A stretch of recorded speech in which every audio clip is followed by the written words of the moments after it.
Quand Djokovic a gagné l'Open d'Australie cette année, on a eu droit à ça. C'est Djoko le GOAT, 18 grands chelems. C'est bon, il va bientôt les plumer vos Federer et Nadal. Si Nadal gagne Roland-Garros, on aura droit à ça. Vamos Rafa, t'es le premier à 21 grands chelems. C'est bon, maintenant on est sûr, c'est toi le GOAT. Et si Federer gagne Wimbledon, ce sera évidemment ça. OMG Roger, tu gagnes Wimb à bientôt 40 ans. T'es le dieu du tennis, t'es le GOAT. Bref, à chaque grand chelem, on a toujours droit au même débat. Qui est le plus grand joueur de l'histoire du tennis? Le GOAT. Federer, Nadal ou Djokovic? Aujourd'hui, ce débat a pris une place tellement démesurée que, comme le dit Laurent Vergne dans un article de 2020 sur Eurosport, la question que tout le monde se posait avant la finale de Wimbledon en 2019 entre Federer et Djokovic, c'était « Serons-nous à 21-15 ou à 20-16 au nombre de couronnes majeures ?» Et non pas tout simplement « Qui remportera Wimbledon ?» Autant dire que ça montre bien à quel point ce débat est devenu le centre d'attraction numéro 1 chez les fans de tennis. Sur les réseaux sociaux, c'est même devenu une sorte de guerre. Il y a d'un côté les pro-Federer, les pro-Nadal et les pro-Djokovic. À chaque fois qu'ils en ont l'occasion, ils déroulent leur ribambelle d'arguments pour prouver que c'est leur champion qui est le plus fort. Nadal a gagné 13 fois Roland Garros, alors c'est le GOAT. Mais non, Djokovic a gagné 6 des 10 derniers grands chelems, c'est lui le GOAT. Mais MDR les gars, c'est Federer le GOAT, il fait rayonner le tennis, c'est un génie absolu. Mais le pire, c'est que parfois, ça tourne même au fanatisme. Certains sont tellement obnubilés par cette question qu'ils pensent que tout le monde veut du mal de leur champion. Sur notre vidéo sur Djokovic par exemple, certains pro-Djokovic nous ont accusés de pratiquer la malveillance camouflée. Un peu comme si on était des pro-Federer ou des pro-Nadal qui disent du bien de Djokovic en façade, alors que derrière, ils en pensent du mal. Pour eux, c'est donc binaire. Soit vous êtes pour Djokovic, soit vous êtes contre Djokovic. Basta. Mais heureusement, ce qui est quand même un peu rassurant là-dedans, c'est qu'il ne représente qu'une minorité des gens. Car vous qui regardez cette vidéo, vous faites sans doute partie de la majorité silencieuse qui ne se sont pas obligés d'interagir. Le problème, c'est qu'aujourd'hui, tout pousse à prendre parti. La mécanique des réseaux sociaux est telle que les positions sans nuance sont sans cesse valorisées. Le débat s'hystérise alors en permanence sans que personne ne s'écoute parler, et au final, on se retrouve avec un débat stérile qui tourne en rond sans avancer. Si on fait cette vidéo aujourd'hui, c'est donc pour essayer de remettre un peu d'ordre là-dedans. On va voir pourquoi ce débat passionne autant les foules, comment retrouver plus de légèreté dedans, et surtout, s'il peut vraiment aboutir ou non.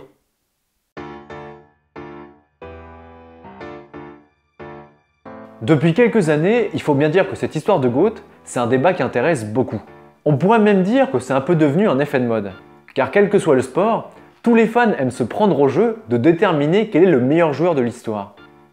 Dans beaucoup d'entre eux, il y a un joueur qui est largement au-dessus du lot, et donc la réponse ne fait quasiment pas débat. Mais dans d'autres sports, c'est bien plus compliqué. En Formule 1 par exemple, le débat porte principalement entre Lewis Hamilton et Michael Schumacher. Au basket, ça se joue entre LeBron James et Michael Jordan. Et au foot, c'est évidemment entre Messi et Ronaldo. Le foot est d'ailleurs un exemple particulièrement intéressant puisqu'il est finalement assez proche du tennis. Contrairement aux autres sports où il n'y a généralement qu'un seul sportif exceptionnel qui se dégage, et où on doit donc le comparer avec des sportifs d'autres époques, ce qui au passage est très difficile, là, au foot comme au tennis, le débat porte principalement sur des joueurs qui sont encore en activité. Federer, Nadal et Djokovic. Si ce débat est si passionnant, c'est donc déjà pour ça. L'issue du débat peut changer à tout moment. Au fil des tournois et au fil des années, on peut voir comment la course-poursuite entre les trois joueurs évolue. D'ailleurs, des visuels de l'ATP l'illustrent très bien. Après chaque gros tournoi, on a le droit à la même piqûre de rappel qui nous montre qu'il y a vraiment trois joueurs qui se démarquent vraiment de tous les autres. Au point où il faut même bien dire que c'est devenu un peu usant. Depuis plus de 15 ans, le Big Three écrase le tennis avec une longévité jamais vue auparavant. Depuis 2003, ils ont gagné 58 des 70 derniers grands chelems. Entre 2007 et 2019, ils ont fini 8 fois l'année aux 3 premières places mondiales. Et en Masters 1000, même s'ils sont peu à peu en train de lever le pied, eh bien, ils ont remporté 66% des 104 tournois disputés. Résultat, Andy Murray est le seul autre joueur qui a réussi à tirer son épingle du jeu pendant cette période. D'ailleurs, la stat la plus impressionnante vient justement selon moi lorsqu'on ajoute Murray aux trois autres. Le 15 mars 2021 est le premier jour depuis juillet 2005 à voir un autre joueur autre que Federer, Nadal, Djokovic et Murray à la deuxième place mondiale. Rendez-vous compte, depuis 2005. Et regardez, la comparaison est même incroyable sur cette image. Moi qui me souviens avoir eu ça comme premier téléphone, je vous assure que ça me fait réaliser à quel point j'ai grandi sous la domination de ce trio. Donc autant dire que quand on voit tout ça, on comprend déjà un peu mieux les comportements qu'on a vus dans l'intro.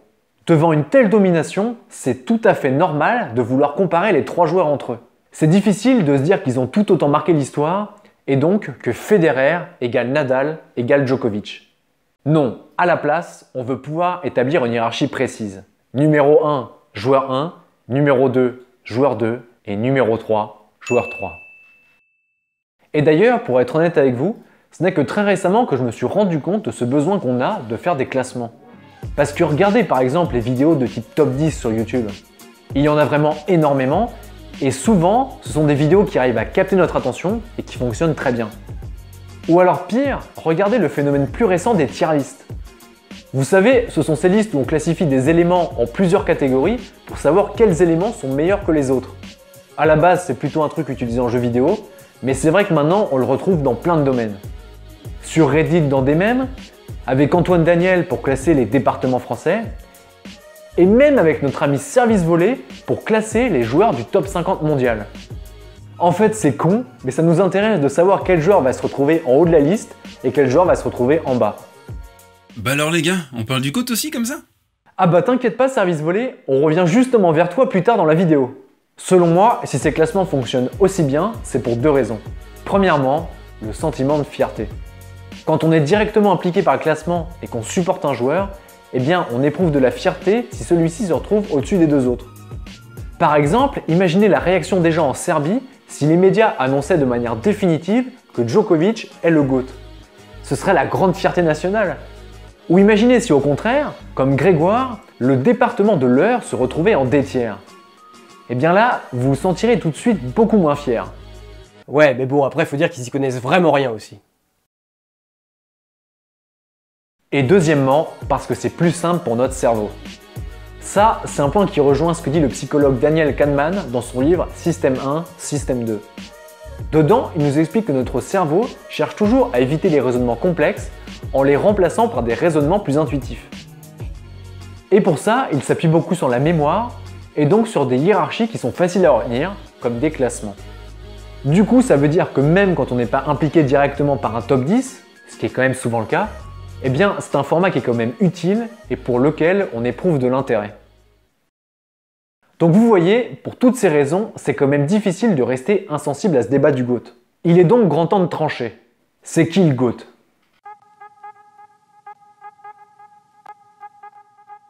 Alors, on préfère vous prévenir tout de suite, si ce débat n'aboutit pas, c'est parce qu'il est très difficile. Nous, on y voit 3 difficultés majeures. Premièrement, comparer les époques. Deuxièmement, trouver les critères d'appréciation. Et enfin, troisièmement, hiérarchiser ces mêmes critères. Commençons donc par la première difficulté, comparer les époques. Comme on vient de le voir, dans beaucoup de sports comme le basket et la Formule 1, le débat oblige à comparer des joueurs d'époques différentes. Mais en fait, au tennis, c'est pas si différent, car certains estiment qu'il est tout à fait normal d'ajouter Björn Borg et même Rod Laver au débat. Comme ils ont eux aussi marqué l'histoire du tennis dans les années 60 et 80, ils méritent selon eux largement d'être mis en compétition avec Federer, Nadal et Djokovic. Et c'est vrai que pour être honnête, c'est très difficile de répondre à cet argument, car comment voulez-vous savoir si Borg était vraiment moins fort que Djokovic ? Ou même si Rod Laver était moins bon que Federer, ou encore si Nadal aurait mieux fait que Borg sur terre battue dans les années 80. En fait, comme le montre Laurent Viergue dans son article, ces joueurs jouaient à une époque où le tennis était si différent d'aujourd'hui que la comparaison est même presque absurde. Le matériel n'était pas le même, le tennis professionnel était moins développé, on ne pouvait pas voyager comme maintenant, les grands chelems n'avaient pas forcément la même valeur. Bref, c'est vraiment incomparable. Et d'ailleurs, c'est pour ça qu'en règle générale, dire de quelqu'un qu'il est le meilleur de l'histoire, c'est toujours très délicat.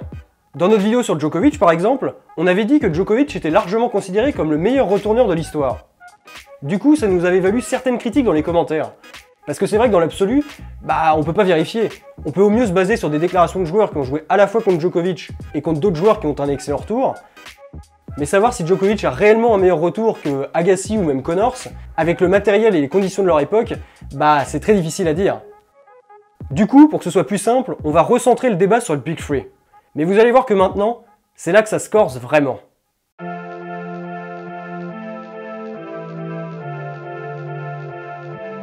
Quand on lit certains commentaires, on voit tout de suite que le GOAT, c'est avant tout un problème de définition. Sur quoi se base-t-on pour dire qu'un joueur est le plus grand joueur de l'histoire? Souvent, pour répondre à cette question, on retrouve deux grandes catégories de critères. Premièrement, tous les critères qui se basent sur les statistiques, comme par exemple le nombre de grands chelems remportés, le nombre de semaines passées à la place de numéro 1 mondial, les face-à-face entre les joueurs, si le joueur a fait le grand chelem ou non dans sa carrière, etc., etc. Et ensuite, on retrouve tous les critères plus généraux qui sont bien plus difficiles à quantifier. Par exemple, l'impact qu'a eu le joueur sur le tennis, s'il a joué à une époque où l'adversité était importante, s'il a su se renouveler au cours de sa carrière, et même des points sur sa personnalité, s'il dégage par exemple une certaine aura, ou même s'il est charismatique. Maintenant, le problème, c'est que tout le monde n'est déjà pas d'accord là-dessus. Certains pensent qu'il faut prendre en compte tous les critères sans exception, car GOAT signifie Greatest of All Time, et donc on parle ici du plus grand joueur de l'histoire, et pas simplement du meilleur. Mais d'autres pensent que seules les statistiques comptent réellement, et donc que tous les autres critères doivent être minimisés. On va donc essayer d'analyser chaque point de vue. Déjà, ceux qui pensent que c'est purement statistique. L'avantage de cette position, c'est qu'elle permet de hiérarchiser les joueurs rationnellement en se basant simplement sur leurs résultats. C'est une position qu'on retrouve par exemple sur un site comme Ultimate Tennis Statistics, où chaque joueur possède un nombre de points qu'il classe dans la course au GOAT. Selon ce classement, le GOAT à l'heure actuelle serait donc Federer, suivi de Djokovic, puis de Nadal. Cependant, comme on l'a vu, puisque les joueurs sont encore en activité, le classement peut changer à tout moment. Par exemple, vous avez sans doute remarqué que depuis quelques années, Djokovic a d'excellents résultats. Il a notamment récemment dépassé Federer au nombre de semaines passées numéro 1 mondial, et il se rapproche du record en Grand Chelem puisqu'il en a gagné 6 sur les 10 derniers. Si on suit cette logique, on peut donc tout à fait penser qu'à la fin de la carrière des trois joueurs, lorsque les jeux seront faits, ce sera Djokovic qui se retrouvera en première place. Mais du coup, est-ce que ça veut dire qu'on a vraiment résolu le problème? Est-ce que ça veut dire que maintenant c'est bon, il nous suffit juste d'attendre un petit peu, et puis on en est sûr, c'est Djokovic le GOAT? Eh bien, comme vous pouvez vous en douter, non. Ce serait bien trop simple. En fait, cette façon de voir les choses présente un gros problème. Elle demande d'établir un barème de points. C'est-à-dire que pour que le classement soit juste, il faut donner un nombre de points précis à chaque critère. Par exemple, là sur le site, ils ont considéré que gagner un Grand Chelem rapportait 8 points, que gagner les Masters en rapportait 6, les Jeux Olympiques 3, ou encore que passer 10 semaines à la place de numéro 1 mondial rapportait 1 point. Et ça, en soi, on peut déjà le contester. On peut par exemple considérer que les JO devraient rapporter au moins autant de points qu'un Grand Chelem, puisqu'ils ont lieu une seule fois tous les 4 ans. Ou encore que les 41 semaines passées numéro 1 mondial d'Andy Murray devraient quand même rapporter un peu plus de points qu'une simple finale à l'Open d'Australie. Parce que oui, il faut quand même rappeler qu'il en a perdu 5 le coco. Donc c'est pour ça, même pour les chiffres, on se rend vite compte qu'il y a une part de subjectivité. Et d'ailleurs, là où ça se voit encore mieux, c'est selon moi sur la rubrique du site qui est dédiée au record. Parce que dedans, les joueurs gagnent aussi des points bonus. Par exemple 8 points pour Federer et Nadal car ils détiennent le record en Grand Chelem, 4 points pour Djokovic pour le plus de semaines passées numéro 1 mondial, et plein d'autres points pour plein d'autres trucs. Pour le plus de titres sur une saison, pour la série la plus longue de tournois remportés, pour le plus de finales en Grand Chelem sur dur, pour le plus de Masters 1000 sur moquette. Bref, si on ajoute à ça tous les calculs que fait le site pour harmoniser les critères entre eux, eh bien on se retrouve vite avec une usine à gaz où il suffirait de changer quelques valeurs pour que ce soit un tout autre joueur qui bascule en première place. Bon, et puis d'ailleurs c'est bien gentil ces records, mais c'est quoi la suite maintenant? On va aussi donner des points au joueur qui a été le plus vieux à gagner les Masters. Ah merde, ça existe vraiment. Donc vous voyez, même si c'est évidemment louable d'avoir réalisé un tel site, pour nous c'est plutôt à titre indicatif, car en fonction du barème qu'on choisit, le classement sera différent. Ça nous amène donc à la deuxième position, il n'y a pas que les stats qui comptent. Ça, c'est notamment la position que tient Service Volé dans sa série de vidéos sur le GOAT. Dedans, il propose d'utiliser les 5 critères suivants. Le débat du plus grand ne devrait jamais être simplement statistique, c'est une erreur pour moi. Je pense qu'il faut retenir aussi le contexte des exploits et tout simplement l'empreinte laissée à son sport. Le problème c'est que c'est des éléments qui sont parfois inquantifiables et intangibles. Dans tous les cas, les 5 éléments retenus dans ma série me semblent refléter, bien recouper tous les éléments de la question. Nous aussi, on partage cette vision des choses. Parce que même si ces 5 critères sont évidemment arbitraires et qu'on aurait toujours pu en choisir d'autres, on pense que c'est indispensable d'élargir le débat au-delà des statistiques pures. D'ailleurs, si on fait le parallèle avec d'autres sports, c'est quelque chose qui se voit très bien. En boxe par exemple, l'impact du sportif hors du ring compte énormément. Ce n'est pas pour rien que Mohamed Ali est encore considéré par beaucoup comme le plus grand boxeur de l'histoire. Il y a toute une dimension politique qui va bien au-delà du sport. En athlétisme aussi, le fait que Usain Bolt soit considéré comme le plus grand sprinter de l'histoire ne tient pas seulement à ses records, mais aussi énormément à l'image qu'il incarne. Au tennis, on pense donc que c'est la même chose. Les statistiques seules ne suffisent pas, et il faut donc prendre en compte tous les critères. Bon, maintenant le souci, comme le dit Service Volé, c'est que ça rend le débat encore plus compliqué. Car maintenant, on doit se débrouiller avec des éléments qui sont très difficiles à quantifier. En fait, contrairement à la première position, où on pouvait voir en un coup d'œil combien de gros titres ont remporté les trois et dire Djokovic, Nadal, Federer, là, si on veut les comparer, c'est bien plus difficile. Par exemple, d'après vous, Federer a-t-il plus apporté au tennis que Nadal et Djokovic? Nadal a-t-il mieux su se réinventer que Federer et Djokovic tout au long de sa carrière? Ou encore, les exploits réalisés par Djokovic sont-ils plus impressionnants que ceux de Nadal et Federer? Vous voyez, c'est tout de suite beaucoup plus sujet à interprétation et ça oblige à argumenter. Ce qui en soi n'est d'ailleurs pas vraiment un problème. En fait, c'est même plutôt quelque chose de positif, puisque ça permet d'échanger des arguments et de partager des visions différentes du tennis. Mais le souci, c'est que c'est aussi ça qui peut rendre le débat interminable. Par exemple, imaginez le genre de discussion autour de la première question. Ouais, moi je pense que oui, parce que Federer a fait passer le tennis du service volé à un jeu varié. Pour moi non. C'est Nadal parce qu'il a révolutionné le lift grâce à son coup droit en lasso. Moi je pense que c'est Djokovic parce qu'il est capable de défendre en pleine extension.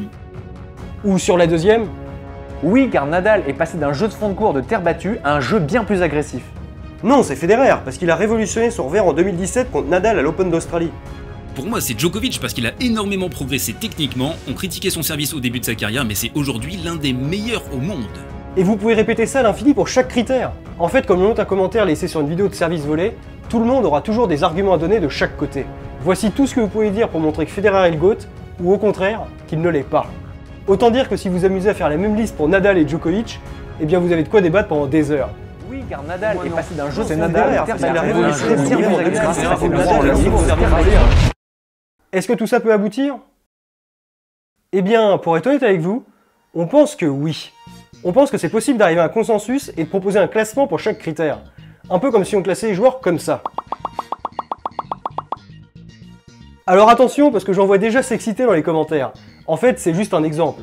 C'est juste pour vous montrer que si on se pose et qu'on débat calmement, on peut arriver à un consensus. Ce serait sans doute difficile, mais pour nous, vu qu'il y a des arguments qui pèsent plus que d'autres, ça nous semble pas complètement infaisable. Bon, maintenant le souci, c'est que même si on arrive à ce consensus, eh bien en réalité, ça ne résout pas encore totalement le problème. Car maintenant, il reste la dernière difficulté, hiérarchiser les critères.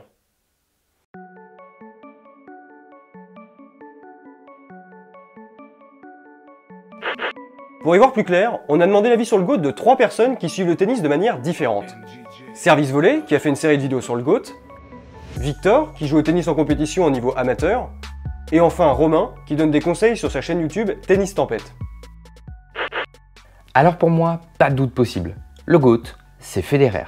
Avec lui, le tennis a l'air tellement facile qu'il a inspiré des milliers de joueurs, voire même carrément des fédérations d'après Gilles Simon. Le mec est tellement charismatique, aujourd'hui il est aussi connu qu'un Messi ou Ronaldo. Bref, c'est beaucoup plus qu'un joueur. C'est une icône. Personnellement, ça fait pas mal d'années que je pense que c'est Djokovic le GOAT. Si on regarde les chiffres sur les 10 dernières années, on voit juste que c'est le meilleur joueur sur le terrain. En plus de ça, il a réussi à s'imposer à une époque où Nadal et Federer dominaient déjà le tennis, donc il y avait une concurrence juste énorme. Et ça, pour moi, ça prouve que Djokovic, c'est juste un joueur exceptionnel. Pas de GOAT pour moi, tant les surfaces et le matériel ont changé. Qui peut dire avec une grande objectivité que Laver était un moins bon joueur que Roger Federer par exemple? Ça n'a aucun sens. Du coup, pour ce débat, je pense qu'on doit réduire le spectre et s'entendre sur des joueurs générationnels. Et comme je l'ai développé dans ma série, je pense que Roger en a fait un tout petit peu plus que les deux autres à l'heure actuelle. Attention, à l'heure où cette vidéo est enregistrée. Donc vous voyez, tout le monde a son petit avis sur la question. Alors pour le coup, c'est vrai qu'aucun des trois n'a donné Nadal comme GOAT, alors que bien évidemment, ça aurait aussi pu être le cas. Mais en fait, vous allez voir que ça n'a absolument aucune incidence sur ce qu'on veut vous montrer maintenant. Parce que si on a récolté ces 3 avis, c'est pour vous montrer que sur cette question, tout le monde n'accorde pas de la même importance aux mêmes choses. C'est-à-dire que si on reprend nos 5 critères, on voit que Romain a l'air d'accorder une grande importance aux critères 1, 2 et 5, que Victor se concentre surtout sur le critère 4 et sur les statistiques, et que Service Volé a quant à lui une vision plus nuancée et qu'il n'a pas l'air de privilégier des critères en particulier. Mais bon, ça peut aussi se comprendre vu que c'est un peu lui qui les a choisis. Maintenant, si c'est intéressant de faire ce parallèle entre leurs avis et les 5 critères, c'est que ça permet de voir que l'importance qu'on donne à chaque critère a une grosse influence sur qui est le GOAT. Par exemple, si quelqu'un comme Romain considère que la dimension iconique et l'aura sont des critères importants, eh bien c'est finalement assez logique qu'il pense que le GOAT est Federer. C'est un point qui peut tout à fait se défendre. Même chose pour Victor, vu qu'il accorde une grande importance à la concurrence à laquelle a fait face le joueur dans sa carrière, eh ben c'est plutôt pertinent qu'il pense que le GOAT est Djokovic. On pourrait toujours bien sûr en débattre, mais c'est une position qui semble cohérente. Du coup, pour nous, c'est vraiment là-dessus que repose le fond du débat, sur l'importance qu'on décide de donner à chaque critère. Ou bien, autrement dit, la vraie question qui nous permettrait de trancher ce débat une bonne fois pour toutes, c'est: peut-on établir une hiérarchie objective entre les 5 critères? Par exemple, peut-on dire que la dimension iconique du joueur est plus importante que la difficulté de ses exploits? Ou encore que ce que le joueur a apporté au tennis est plus important que son renouvellement tout au long de sa carrière? Parce qu'en fait, si on peut, bah c'est génial! Ça veut dire qu'on peut reprendre notre site de tout à l'heure, puis remplacer le tout par 5 colonnes en donnant des facteurs d'importance pour chaque critère, par exemple en disant 5, 3, 3, 5 et 2, et puis ensuite essayer de déterminer qui est le GOAT. Donc si on prend maintenant notre petit classement de tout à l'heure, puis qu'on donne des points arbitrairement à chaque joueur, un peu comme ça, et puis qu'on multiplie ensuite le tout pour chaque critère, ça donnerait... Boum! Federer est le GOAT. Facile, non? Bon ok, j'avoue, ça c'était surtout pour faire rager les pro Nadal et les pro Djokovic. Parce que je pense que vous voyez tous très bien le problème. En fait, si on fait ça, on a exactement le même souci que pour les statistiques de tout à l'heure. À vrai dire, non, c'est même pire. Parce qu'ici, on essaie vraiment de comparer des choses de nature différente. Contrairement à tout à l'heure où vous pouvez à peu près réussir à dire qu'un grand chelem comptait plus que 5 semaines passé numéro 1 mondial, là, on a vraiment du mal à savoir si l'impact qu'a eu le joueur sur le tennis est plus important que la difficulté de ses exploits. En fait, ça semble même assez bizarre de se poser la question. C'est un peu comme si on se demandait si l'impact qu'on a sur notre équipe au boulot est plus important que la difficulté de notre travail. Ou encore si les résultats scolaires d'un étudiant sont plus importants que son implication dans la vie étudiante de l'école. Ou même si savoir planter un clou est plus important que savoir repeindre un meuble. Bon ok, j'exagère peut-être un peu pour celui-là. Mais vous voyez, c'est histoire de dire qu'ici, on essaie vraiment de comparer des choses qui sont incomparables. Pour nous, c'est donc vraiment cette difficulté-là qui rend le débat impossible à trancher. Elle montre qu'on ne peut pas objectivement déterminer qui est le GOAT comme on vient d'essayer de le faire, et donc qu'il y aura toujours une part de subjectivité dans les critères qu'on décide de mettre au-dessus des autres. Bref, que malheureusement, personne n'est le GOAT. Alors, je fais juste une petite précision. Quand on dit ça, ça ne veut pas non plus dire que tous les critères sont absolument équivalents, et donc on ne pourra jamais dire qui est le GOAT entre Federer, Nadal et Djokovic. Non, là, si on dit ça, c'est seulement parce que le débat est extrêmement serré. Parce qu'évidemment que si l'un des trois était largement au-dessus des deux autres dans la plupart des critères, eh bien ça changerait tout. Ce serait lui le GOAT et il n'y aurait pas débat. Par exemple, si Djokovic était largement au-dessus de Federer et de Nadal dans tous les critères, mais que Federer restait quand même le joueur avec la plus grande aura, eh bien ça ne changerait quand même rien au résultat final. Ce serait Djokovic le GOAT et point barre. Du coup, ici, on pense que c'est seulement parce que les joueurs sont suffisamment proches dans chaque critère qu'on ne peut pas apporter de réponse définitive. Alors oui, je sais qu'en disant ça, il y en a certains qui vont dire que c'est la solution de facilité. Que ça veut dire que Federer égale Nadal égale Djokovic et que c'est bien trop facile. Et d'une certaine façon, oui, vous avez raison. Mais en fait, vous allez voir que pas tout à fait. Car maintenant, il existe une solution qui permet de mieux voir le problème pour tout le monde.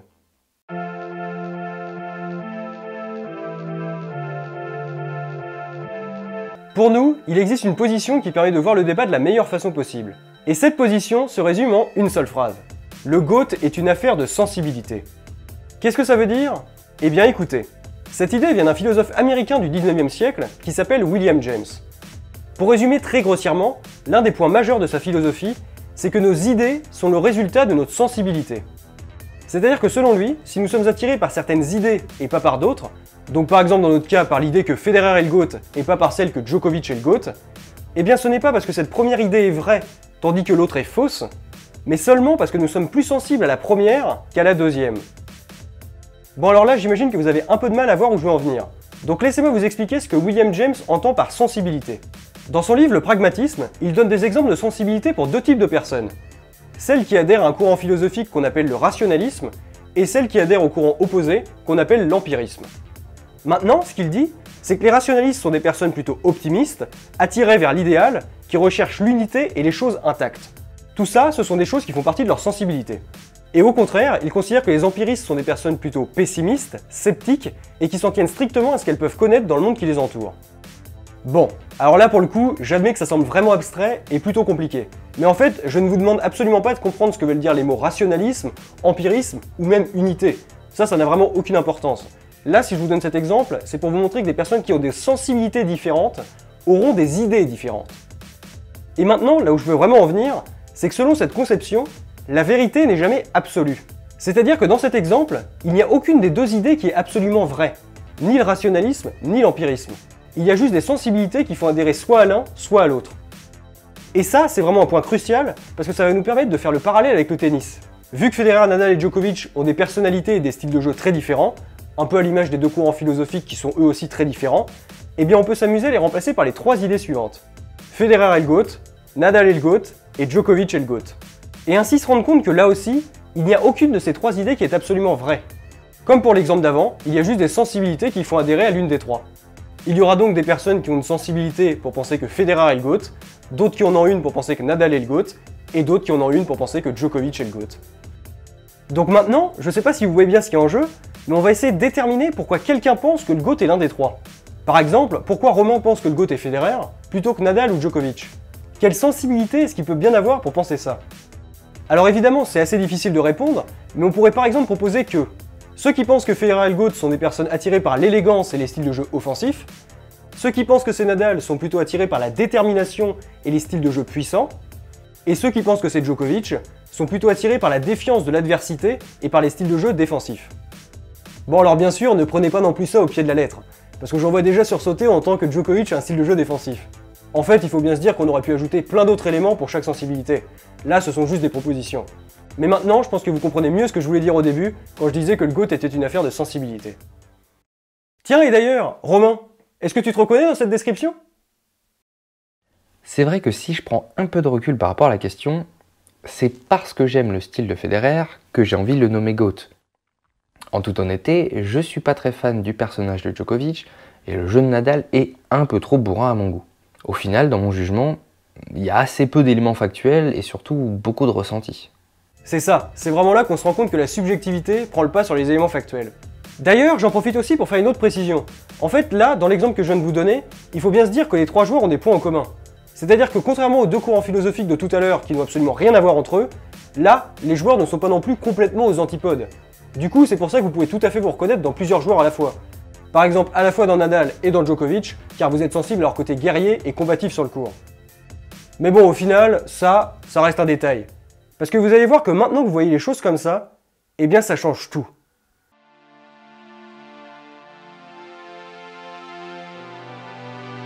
Si on pense que la position qu'on vient de décrire est bénéfique pour tout le monde, c'est pour trois raisons. Déjà, elle permet de garder un certain détachement vis-à-vis du débat. En fait, vu que vous savez que le GOAT dépend de votre sensibilité, eh bien ça fait tout de suite relativiser. À titre personnel, par exemple, vu que je considère que le plus grand joueur de l'histoire du tennis ne peut pas être un défenseur, eh bien j'ai plutôt tendance à penser que le GOAT est Federer. Mais vous voyez, grâce à cette façon de voir les choses, je sais très bien que c'est subjectif. William James pourrait dire que c'est ma sensibilité qui me fait penser ça. Du coup, ça m'aide à garder un certain détachement vis-à-vis du débat et à ne jamais tomber dans le fanatisme. Ensuite, elle permet de mieux apprécier les qualités de chaque joueur. Vu que vous êtes maintenant plus détaché vis-à-vis du débat, vous accueillez avec plus de bienveillance les autres options. Vous comprenez par exemple mieux pourquoi certaines personnes sont plus attirées par un autre joueur que celui que vous supportez. Résultat, ça vous permet de mieux apprécier tout ce que le tennis a à offrir. Attaque, défense, fond de court, volée, etc. Et enfin, elle permet de gagner en humilité. Et ça, c'est peut-être le message le plus important qu'on veut véhiculer dans cette vidéo. Parce que pour être honnête, on en a un peu marre de voir des personnes qui restent butées sur leur position bêtement car elles sont persuadées de détenir la vérité absolue. Là, si vous voyez les choses comme ça, eh bien ça change tout. Vous prenez conscience que c'est juste votre sensibilité qui vous fait mettre un joueur au-dessus des deux autres, et vous devenez donc plus humble, car vous savez que vous ne détenez pas la vérité absolue.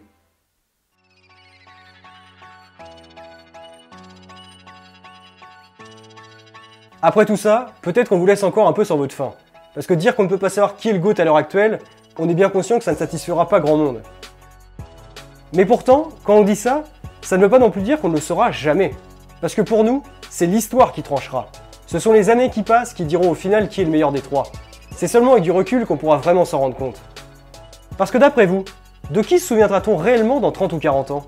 Est-ce que ce sera de Federer parce qu'il sera toujours considéré comme l'icône du tennis? Ou bien de Nadal pour sa domination invraisemblable sur terre battue? Ou alors de Djokovic parce qu'il aura finalement battu tous les records? Eh bien, peut-être que d'ici là, on ne parlera plus vraiment de ça. Parce que peut-être que d'ici là, il y aura d'autres joueurs exceptionnels qui se battront pour savoir qui sera le premier d'entre eux à décrocher son 30e grand chelem ou bien à dépasser les 500 semaines numéro 1 mondial. Et que nous, du coup, on sera un peu là à se souvenir de nos Federer, Nadal et Djokovic, en espérant quelque part dans un coin de notre tête qu'on ne les oubliera pas trop tôt quand même. Merci d'avoir regardé cette vidéo jusqu'au bout. Maintenant, pour ceux qui veulent progresser au tennis, on a fait avec Grégoire une formation gratuite qui vous apprendra à mieux servir. Le lien pour télécharger tout ça est dans la description juste en dessous. Ah, et pour ceux qui veulent vraiment savoir qui est le GOAT, je vous conseille de bien rester jusqu'à la fin de cette vidéo.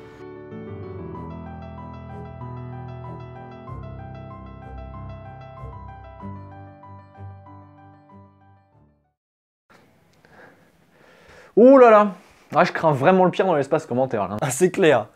Alors qu'en plus, tout le monde le sait, c'est Federer le GOAT. Mais non, c'est Nadal le GOAT.